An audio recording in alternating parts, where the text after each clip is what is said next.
we are going to be talking about the very things that form that lens, the lens that you wear when you are viewing the world, right? We all talked about just like sunglasses, everyone wears like a different pair and it alters how you see the world. It doesn't alter what exists in the world. It just alters how you specifically see it.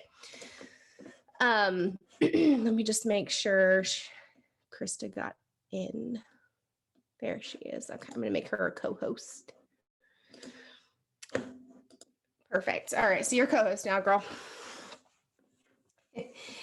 So yeah, we're talking about protective factors, and I'm pulling up the worksheet that we are going to be using, and then I can screen share. But I know, Krista, you probably have notes about it, so I can let you open it up and go first, so that I don't go ahead and like say a bunch of stuff and you're like, well, that's what I had in my notes, so I'm all set. So I will let you go first, and I'll just kind of jump right on in. Okay, so I'm going to start with the notes, and my notes pretty well flow right into what the protective factors are, so she can fill in there. So protective factors are things that contribute to mental health. She kind of touched on that a little, I think, as I was trying to get in. They allow a person to be resilient in the face of challenges. So someone with really strong protective factors, they're a little stronger in the face of adversity. Strong relationships help this, like having a good relationship with your parents, having good relationships as a family unit, as you're in your childhood.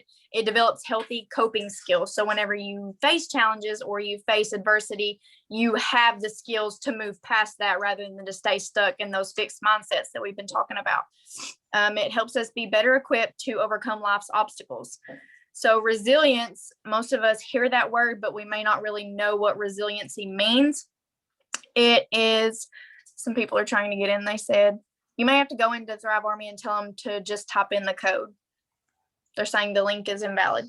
So resilience can be defined as the process of effectively negotiating, adapting to, or managing significant sources of stress and trauma. So it's not just getting past it. It's learning how to negotiate with the issues we're having, because sometimes we face issues and it's not just a yes or no thing. It's not just a flip a switch and we're done. Hold on, be quiet. It's I've got to figure out how to process, how to mourn, how to grieve, how to feel all the things I'm feeling, how to kind of switch my gears into moving forward. And then what do I do to move forward so that next time I encounter this, I'm not stuck again? Because we see that a lot. You might be able to get past that initial trauma, but something triggers you and you fall right back into it. So what skills do I need? What tactics and techniques do I need to put in my toolbox so I can move past it quicker and better the next time? Just growing. So assets and resources within the individual, their life and environment facilitate the capacity for adaptation and bouncing back. We say that a lot. How fast can you bounce back? Well, that person bounced back from such a tragedy. That person bounced back from, a wreck or an injury or just something tragic that happened in their life. We use that term very loosely in bouncing back, but it applies in this here. Across the life course, the experience of resilience varies. It's not something that we're really just born with. We kind of have to develop that through childhood and carry it into adulthood. A large proportion of resilience research is routed within the discipline of developmental psychology and has been mainly developed with children and adolescents. I think a lot of psychology starts with children and adolescents. It's not just something that happens. We don't just get off in adulthood. A lot of things are ingrained in us from childhood, and we carry those through to adulthood. Many protective factors are actually out of your control. Genetics, the neighborhood that you grew up in, your family can't actually be changed. You can't go back and get a whole new family and say, well, I'm better off now with this new family. That's not really how it works. Plenty of factors can be controlled, however. You get to choose the people in your life. You can't change them, but you can choose who you surround yourself with. So I think she'll probably touch on that in just a second.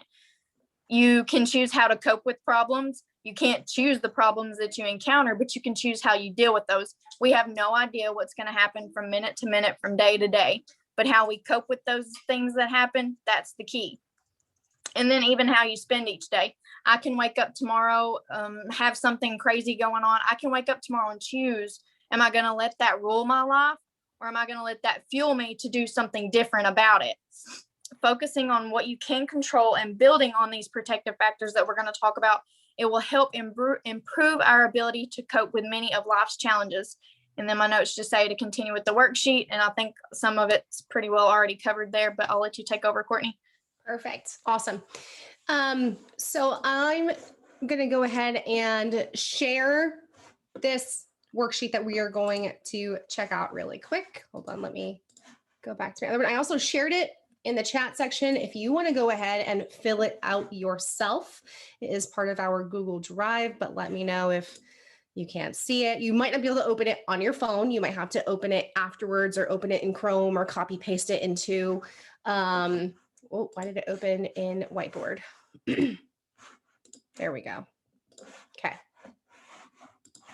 So we're going to go over these right here. So these are only a few of them, but this is the worksheet that essentially you're going to go fill out on your own. And I want you to, we're going to go through first and figure out what some of these are, explain them a little bit. But I have another thing that I want to talk to you about kind of just how these protective factors are formed, the various different types that we have, and their usefulness.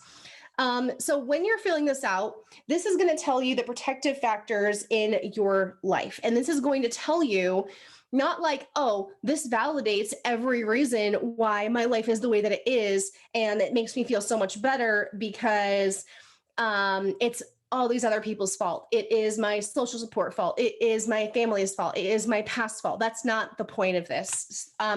However, it is to say, what are the protective factors that exist in your life? And if you rate yourself low on all of them, how are you going to create or generate new protective factors that enable you to have a better mindset?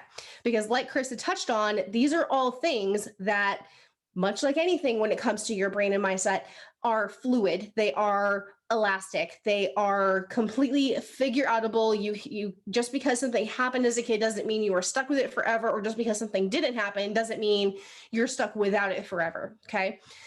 So social support, the ability to talk about your problems. You have people that ask for practical help. So if you were to, your car needed a tire and it was in the shop, do you have people around you that you could ask for a ride? Do you have people around you that you could say, hey, we lost power for a little bit, can we come over and use your shower? Can I walk across the street and go to the bathroom really quick, or whatever the case might be, right? People in your life. Do you have feelings of love, intimacy, friendship? People in your life, whether it's family, whether it's your chosen family, your tribe, whether it is this community, if it is your neighbors, whatever the case might be. Coping skills, your ability to manage uncomfortable emotions in a healthy way, awareness of one's own emotions, and recognition of how they influence your behavior.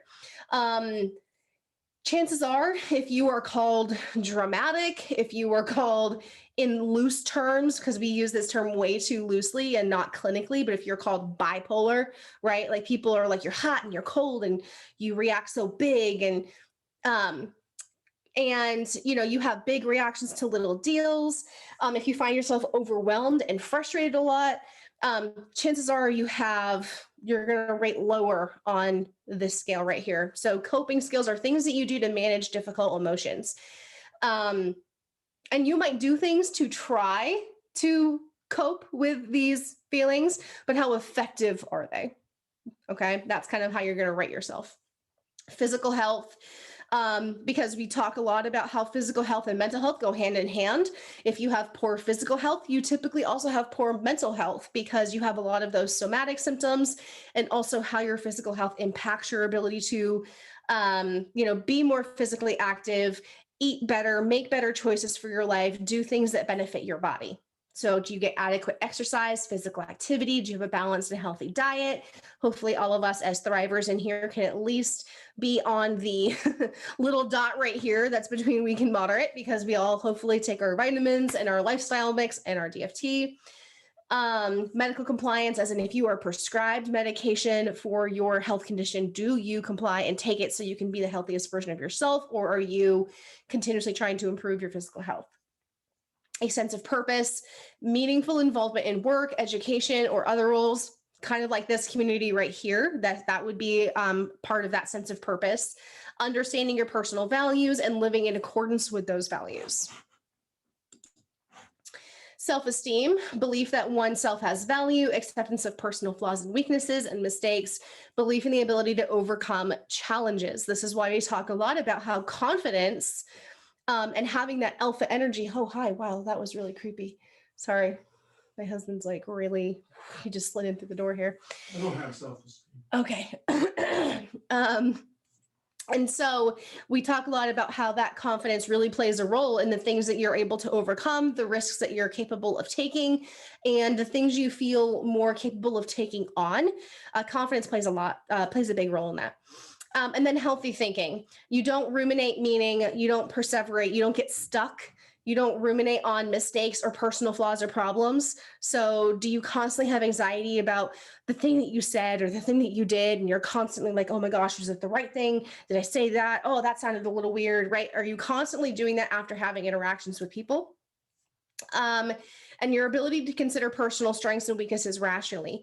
So not having those thought distortions we've talked about in weeks prior, where you're not always thinking that you are the worst or the best. You're not always thinking in extremes. You're not disconcerting yourself with all of your strengths, and you're only focusing on your weaknesses. So do you have healthy thinking skills?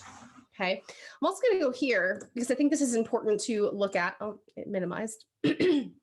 But right here. So when I was doing clinical assessments, we had protective factors, but we also did risk assessments. Risk assessments, and depending on how they assessed, led us to believe that they were either of greater or lesser risk. Typically, the greater the risk factors, the lower the protective factors. And this means that if the lower your protective factors, the higher chance of risk taking behavior and harmful behavior you have. So chances are, if you have low self-esteem, poor physical health, you're not very confident in yourself, you don't really have a lot of social relationships you're confident in, you're not very confident about your skills, right? You don't have a very good familial or family kind of microcosm that you're a part of. If you don't have those things, those protective factors, then chances are then you partake in a lot of risk-taking or harm-causing behaviors, all right? And here's how you can really tell. So you have a difficult temperament. So you're constantly hot or cold. You might lash out. You might have big reactions to little deals. Low self-esteem, impaired cognitive development.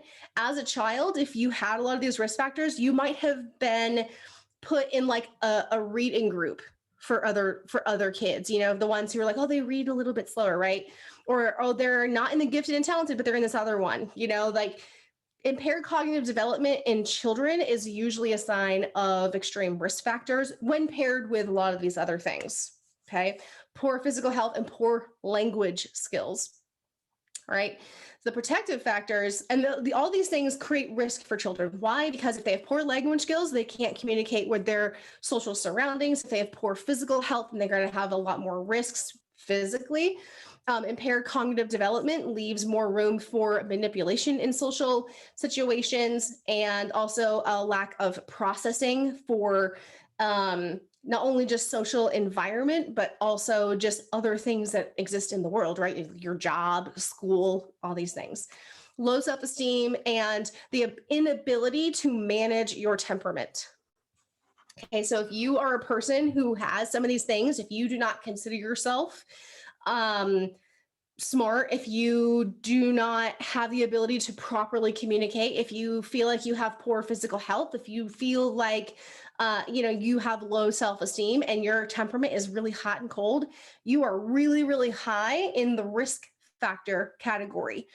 And that may not come as a surprise to you, because if you, again, have high risk factors, chances are you partake in more risk-taking behavior, which causes more harm in your life. Okay. And so you got to think about, I'm not going to go through all of them, but you have, when in childhood, you have family as a risk or a protective factor, right? Sometimes we know our family is a protective factor for us. Other times it's a risk factor. Did you grow up in a family with a lot of disharmony? with a lot of contentment? Did you grow up with family that was really unpredictable that you couldn't depend upon? They had maybe substance abuse, or there was just abuse in general, severe mental health, um, service. Okay. So, and then life events, and then societal. Okay. So if you are a person who feels cast aside by society, okay, you always feel like you are on the outskirts. You always kind of feel like you are not the person who's invited to sit at the table. How productive do you think you are going to be in anything, as a parent, as a spouse, as a friend, as a promoter? If you are struggling with a lot of these things, do you feel like they impact your mindset? Yes, because that's how you view the world. They shape the lens from which you see the world through. Now, when we're talking about these risk factors and protective factors, one of the biggest protective factors is resilience. How many of you guys have endured a lot of hardship in your younger, more formidable years and have risen above them and live a 180-degree different life today? Because if that is the case, you have resiliency. Resiliency, again, is like an elastic that once stretched bounces back, like Krista said, the ability to bounce back. What it means is if you experience hardships, those hardships might make you stumble a little bit, but they don't knock you down completely. So you might be thinking to yourself, okay, well, how do I develop resiliency? Because a lot of people feel like they don't have it. How many of you guys, and you don't have to say anything, this can be more internal if you wish, but how many of you guys, when you experience a hardship or you butt up against something or a wall, or you have a less than desirable experience with another person or just a situation, that you feel like it kind of derails you? Like it really, some people can just be like, if you're walking down the street and someone doesn't say hi to you or like says hi to you awkwardly, you will like, it derails your whole day because that's all you could think about. Or you have a fight with your best friend or your spouse, or you lose your job. All of those things, right? So they can be little things or they can be big things. But how many of you guys feel stuck? When they happen, you feel like they make you stuck, because that can happen a lot. And there's nothing wrong. We talked about this, I think last night, where you can be there for a little bit. You can be stuck for a second, but do not unpack and live there. Just because you get stuck in the mud doesn't mean you need to start getting sticks and stones and building a house and making that your home. But a lot of people in the world, in your community, in your family, in your immediate group on this Zoom do that. In fact, mindset and this factor right here is the biggest reason why people leave this industry and quit altogether. It could have been network marketing, it could have been entrepreneurship, it could have been college, it could have been anything. But this is the number one reason that people quote unquote fail. They don't fail, they quit. They quit on themselves, they quit on the vision, they quit on all of these things they could have or feel like they should have done. And one of their coping skills that they have learned is to quit before they try too much. Because trying too much and failing feels like a reflection of them.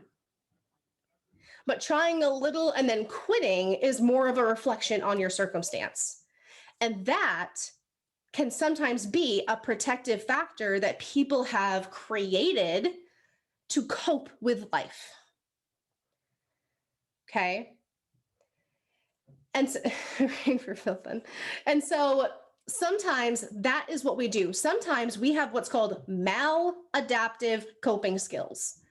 How many of you guys have ways of managing your emotions that aren't the greatest, but it works. Right? Right? It works. So technically, it's a coping skill because it manages your thoughts, it manages your behaviors. But it's not the greatest. If you have a bad day and you default to grabbing a drink, not the greatest of coping skills. Okay. If you have an argument with somebody and you want to skedaddle the F out of there as soon as possible because confrontation makes you like weird and like uncomfortable, that's a coping skill, but not a great one. Why? Because you are not learning and growing through the process. So when you are filling out this form, when you're filling out the protective factors, one of the things I want you to do is list out your coping skills. What do you do when you're having a bad day? What do you do when you're having tension-filled moments with some of your relationships? What do you do when you're having lots of either trauma flashbacks or anxiety or depression? What are the things that you do? Don't just list the good things. List everything you do. Do you scream and yell and throw things? Write it down. Do you run away? Do you stop talking to them? Do you go on a blocking spree and unfriend people and like, can't handle this? Do you do that? Okay. So write them all down. If they're healthy, I open my Bible, I go for a run, I talk to my mom, whatever, right? If they're healthy, write them down. But I want you to write down all of them. Okay. Then what I want you to do is I want you to go through them and all of the ones that only make you feel better, put an X next to them. Why? Because healthy coping skills don't only make you feel better. Coping skills have a comorbidity with other things that are healthy. They help you have better relationships. They help you, work on your communication skills. They help your physical health, right? They help all these other things. So if your coping skill, the only thing it does or teaches you or helps you with is something that just makes you feel better, then that's a coping skill you might want to think about eliminating or working on, because it is not a healthy one and is in fact a risk factor disguised as a protective factor. Okay. So let's say this. Let's say Alicia and I get into a fight, and then I run to Tracy and tell her all about it and start complaining all about Alicia and all the things I can't stand about her and all the ways I feel like she's a crappy person and blah, blah, blah, blah, blah, blah, blah. Right? That's a coping skill. Okay. I feel better. But what else is it doing? It is destroying my credibility, my relationship with Alicia. It's impacting Tracy's relationship with Alicia. It's not helping me overcome any other feelings. It's only making false harmony live longer, right? So even though it's a coping skill and I feel better afterwards, it's actually creating so many more hardships in my life. So I want you to think about that. Are you a person who experiences something and then you just feel like everything happens at once? Like one thing happens and then another thing happens and then another and another, and you're like, can I catch a freaking break? Right?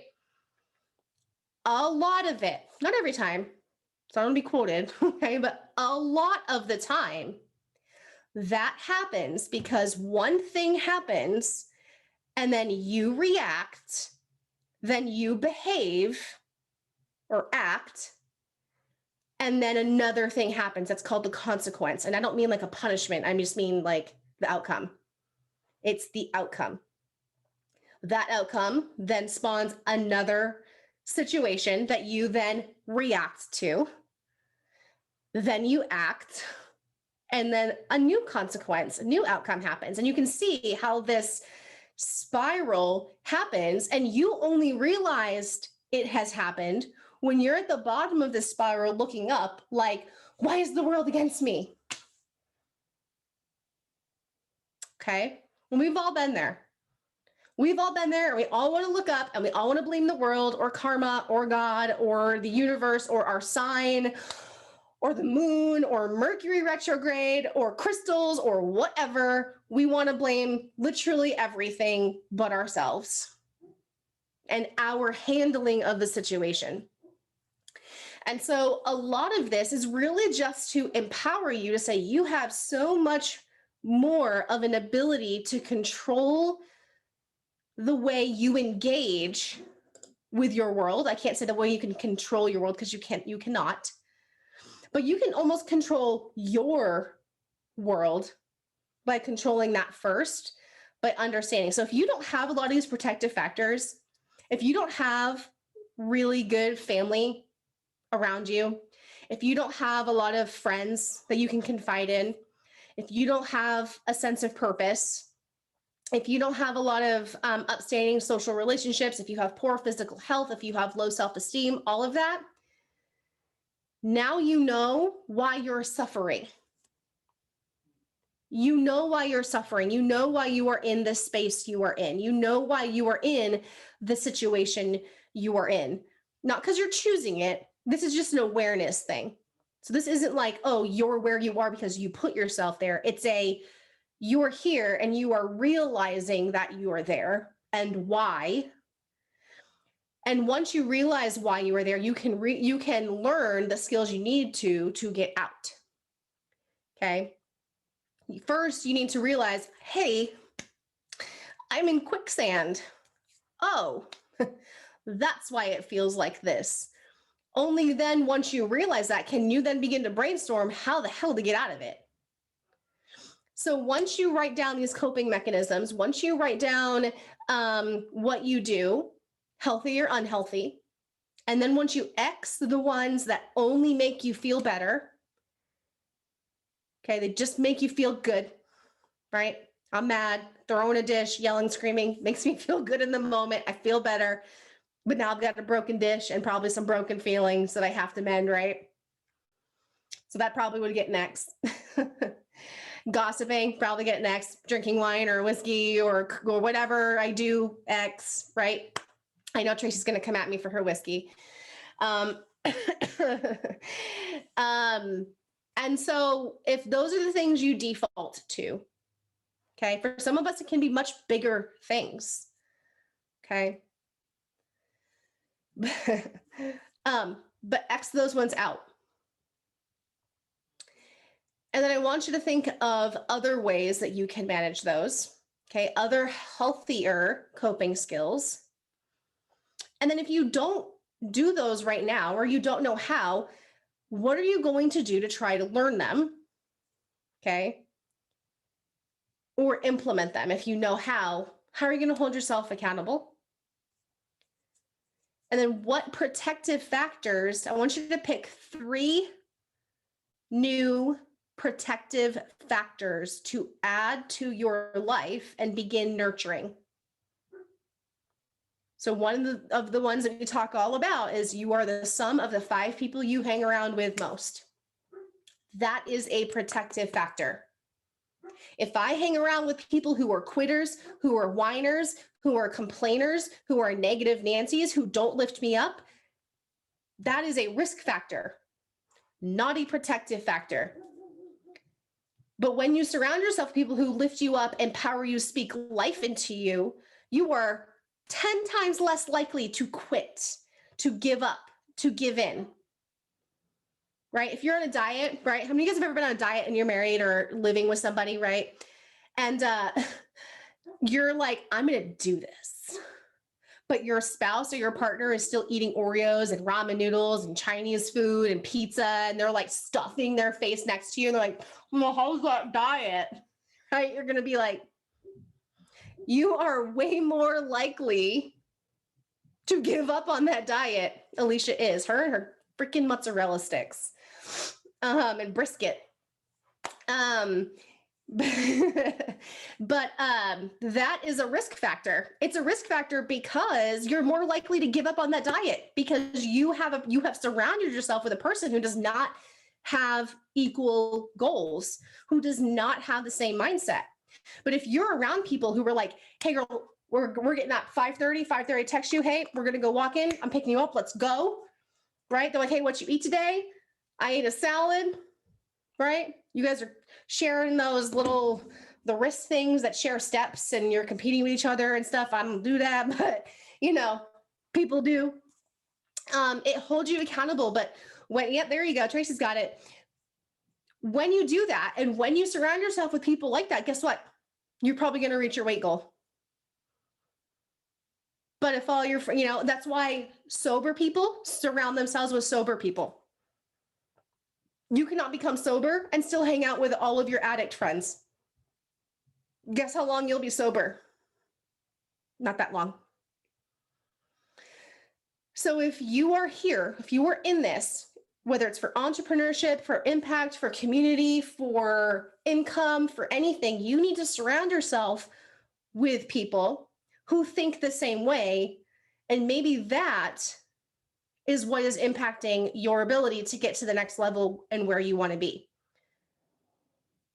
The people you have chosen to surround yourself with are more of a risk factor to your success than they are a protective factor.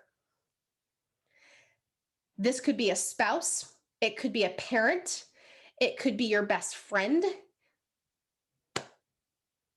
It is a risk factor for your dreams, goals, and success. And so you need to then go out of your way to surround yourself with people who do think like you. Same thing, if you want success in this, but you're doing things in your life that fill your day with just junk that is not productive, that is a risk factor. Netflix, risk factor. Okay, TikTok, risk factor. How many of us can get lost in TikTok and we're like, oh God, this is still 2021, right? And you're like, oh my heavens. Okay, that's a risk factor. That is a risk factor for your success. Guess what I had to do? I had to move TikTok to like the last screen on my phone. Because when it was on my home screen, guess what I was doing? And then 3 hours later, I was like, what day is it? Okay. Risk factor to my success. Netflix, risk factor. People you hang out with who don't want to do stuff, right? Risk factor. You need to identify these risk factors in your life. And then once you identify them, figure out what are your protective factors.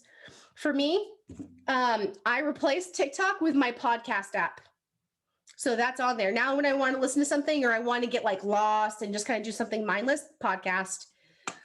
I have a crap ton of books and they are right near my bed. Protective factor, because I don't have my phone during the day. Sometimes I leave it plugged in and I leave it in my room and I close the door. Protective factor. Because if I have it like this, the kids will not get homeschooled. The dishes will not get done. I will get nothing done. Okay. And it's whatever it is for you. I know personally for me, if I have this here, nothing else in my life will get done. Okay. Not a protective factor. So whatever it is for you, whatever it is, whatever is impeding your ability to lead a happier, more fulfilled life, driven to succeed at the goals you have set. Okay. Well, if you don't have many friends, then maybe we focus on making more friends. And the friends you do make are quality friends. I guarantee you can have plenty to choose from in this tribe right here. And they be some good quality people. So, Dakota, we are awesome if we do say so ourselves.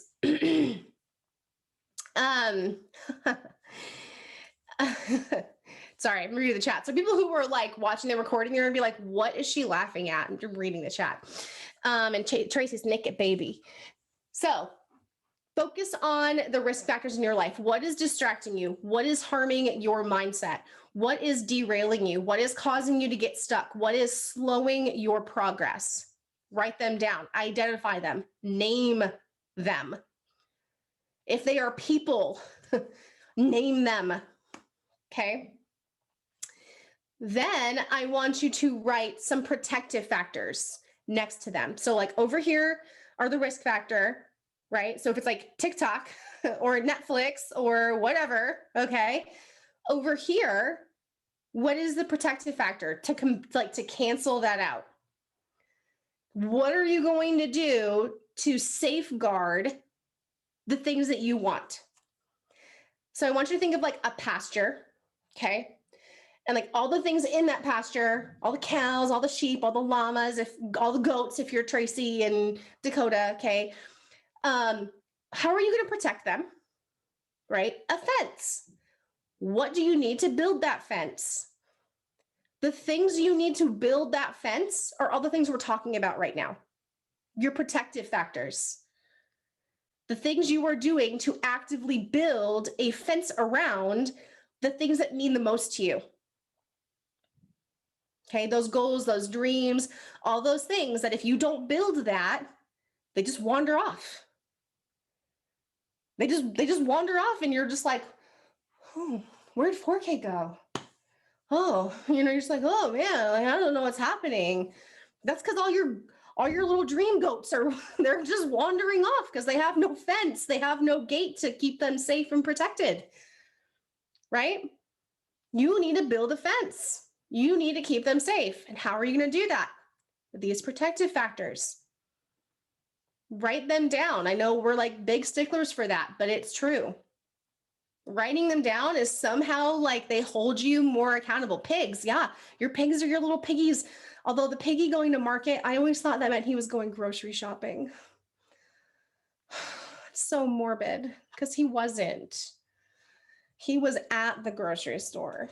He was on sale. So no, Tracy. No, he went to market because he's the bacon. Yeah. Mm-hmm. So yeah, when your piggies get lost, that's what happens to them. Okay. Does anybody have any questions? Was everyone able to, I know, right? I just killed everybody's, I'm sorry, but it's true. If he had a fence around him though, I mean, he had some protective factors. He would have been going grocery shopping. He wouldn't have been the bacon. So just want to put that out there.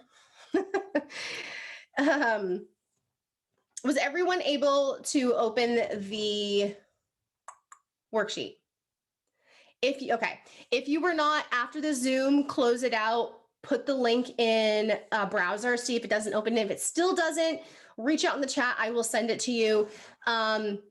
I really think this is super helpful and such an eye-opener to help you assess the things in your life that are holding you back. These like this, I almost don't want to get like religious on people, but almost like this spiritual warfare, these generational curses that are kind of really tied to you from really, really early on in your life, that you are still carrying around. When I was still doing group therapy, I talk about it like you're wearing a backpack, like all through your life, you're wearing this like hiking backpack. And all throughout your life, you pick up this trauma. Every trauma is like a stone, and people hand it to you, and you put it in your backpack. So I want you to think right now, how heavy is your backpack? How many stones do you have in there? Probably a lot, probably more so for some than others. Is that why you feel heavy and burdened and tired and just mentally drained with life? Yeah, your like backpack is really, really heavy. But you know what's great is whenever, this is the way trauma works, is that when people hand a stone to you, you don't have to take it. And you don't have to take it and then carry it. But if you have, that's okay. You can take the backpack off and remove the stones that have been put in there. Okay? You can take the backpack off. You do not have to carry it willingly. And you take those stones out and you leave them. You then walk away. Okay? You walk away. A lot of you will turn around and go pick up the rocks. Why? Because you've been carrying them your whole life. They're practically part of you. You feel too weird, like not being weighted down with this backpack. It feels weird. You're like, whoa, too much freedom. I am way too light and happy. I can't be that. Right? So the hardest part for you won't necessarily be to take the rocks out of your backpack and leave them. The hardest part will be not to turn around and pick them back up. And that, my friends, is why you need your protective factors. That is why horses have blinders on. So they don't get distracted by all the things that will call their attention or frighten them or scare them or distract them. You need these because you're going to find people all the time in your life. Hey, take this. Hey, can you hold this for me?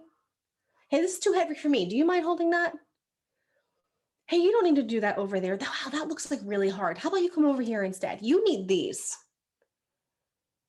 And that's what these protective factors are.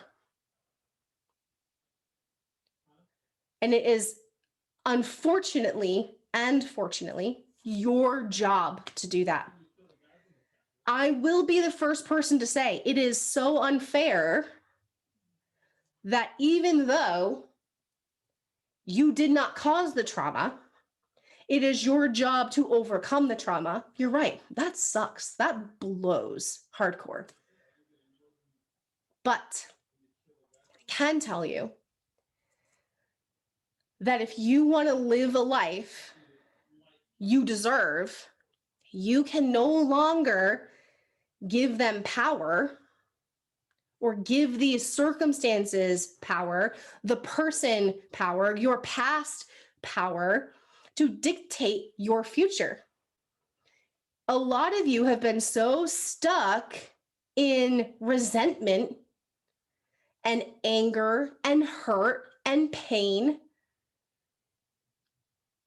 that you feel indignant about creating a better future for yourself because it's hard work and you shouldn't have to work that hard for shit you didn't cause in your life, right? How many of us feel that way? Like, I didn't choose for this to happen or this to happen or this crap to happen. Why should I have to do the hard work of overcoming it? Right? And so a lot of you guys get stuck. You get stuck. Is the person who caused the trauma suffering? Probably not. So why are you? Why are you? Screw them. Let them handle that. You deserve to live a better life.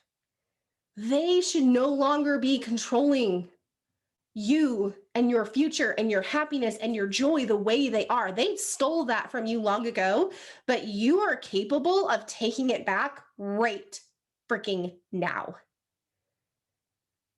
and walking forward with that. You are capable of taking the backpack off and carrying on with your journey unbothered. And I didn't necessarily intend on the Zoom becoming as heavy as it is, but I can just sense a lot of people carrying a lot of heavy crap right now. And a lot of that stuff is slowing you down. It is slowing you down in your journey to whatever the weight goals that you have, the relationship goals, the success, money, everything all ties back to this. It is the seed that grew the plant you are today. But if you're still in that polluted soil, those risk factors, it's not going to keep growing the way that it should. But if you take that plant and put it in better soil, those protective factors, you take better care of it, you water it, you shelter it, you feed it, you do all those things that you need to, it's gonna grow. I don't care what kind of seed was planted. I don't care how much you paid for the seed, where it came from, how crappy it was, the shit it went through, the storms it suffered. That doesn't matter.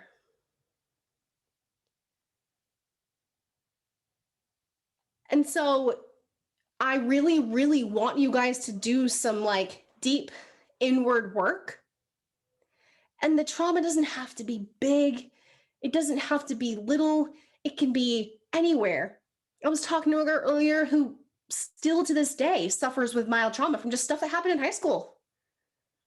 Right? It reminds me of that Mean Girl saying, it's like, raise your hand if you've ever been personally victimized by Regina George, right? Like, it can be that. Because that has a hand in playing in who you are and how confident you are in your ability or what you look like or what you sound like, you know?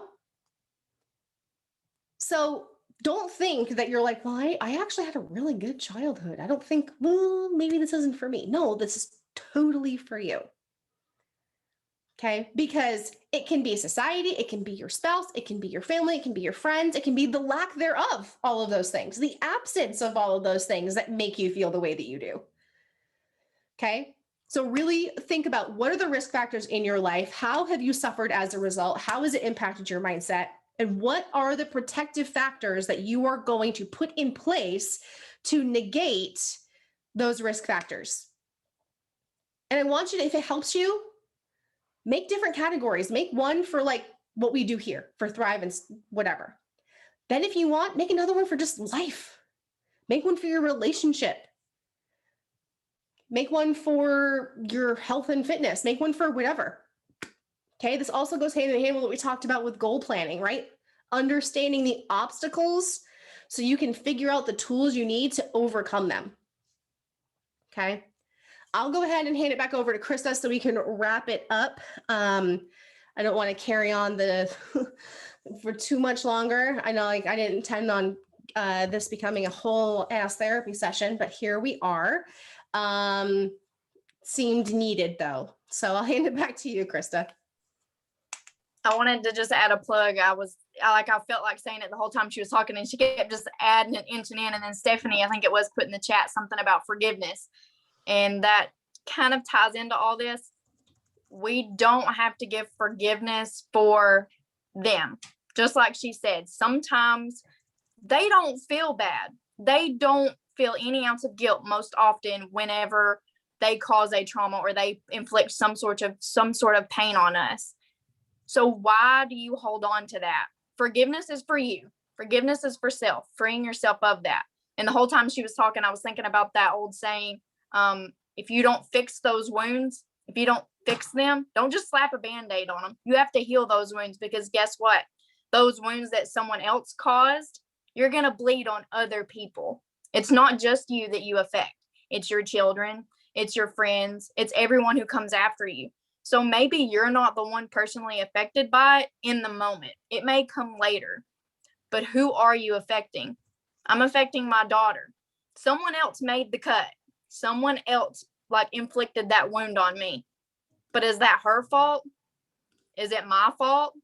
No. So I have to forgive, even though they're totally at fault, whatever the case may be. If it was a childhood trauma, something more recent, You have to forgive that. You have to make the choice to heal, just like she said.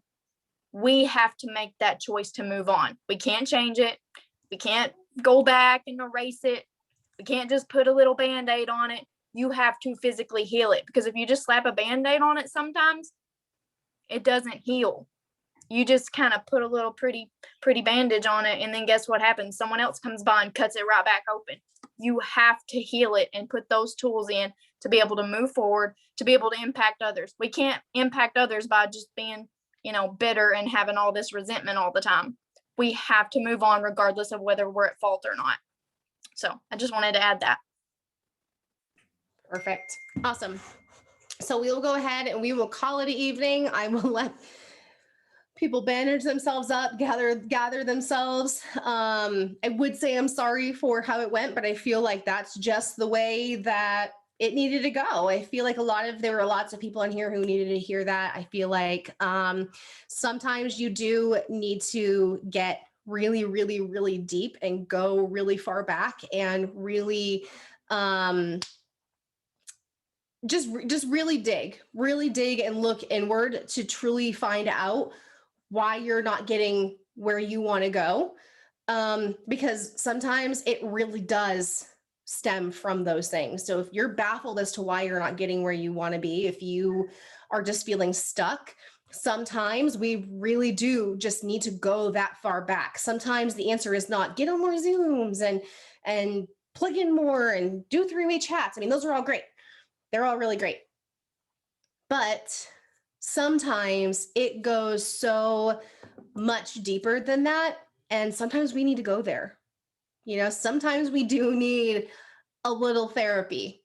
All right. Sometimes we really do need to strip away all those layers and think deeply just about what it is that's truly holding us back, and why we're not reaching our fullest potential, and why we aren't tapping into our baddest selves. Because every person on here is a huge badass. The only person limiting you is you. You can be just as good at posting as Alicia is. You can be just as consistent as Tracy is. You can be just as good at lives as I am. You can be just as good at talking to people as Hillary is. You can be all those things. Every single person on here can tell you this. I am like not way more qualified in any category than you guys are when it comes to what we do here. Okay. Everybody has the potential to do that. However, you have to really just look at yourself, look inward, tap in, and just say, what is that's holding me back? And sometimes you do need to give yourself some therapy. Faux show. 100%. So I love you guys so much. I'm going to go ahead and let this finish doing its thing, and then we'll go ahead and get it uploaded on YouTube. So thank you guys so much for getting on and enduring the 1-2 punches that we threw at you. Don't forget, we have these pretty much every single day. I think tomorrow is the customer retention. Someone give me a nod or thumbs up. I think it's Tuesday. Tomorrow's Tuesday, right? Okay. All right. I was going to say, because Mondays are getting really blended together. So nutrition in the evenings too. Perfect. All right. We will see you guys then. Have a great evening.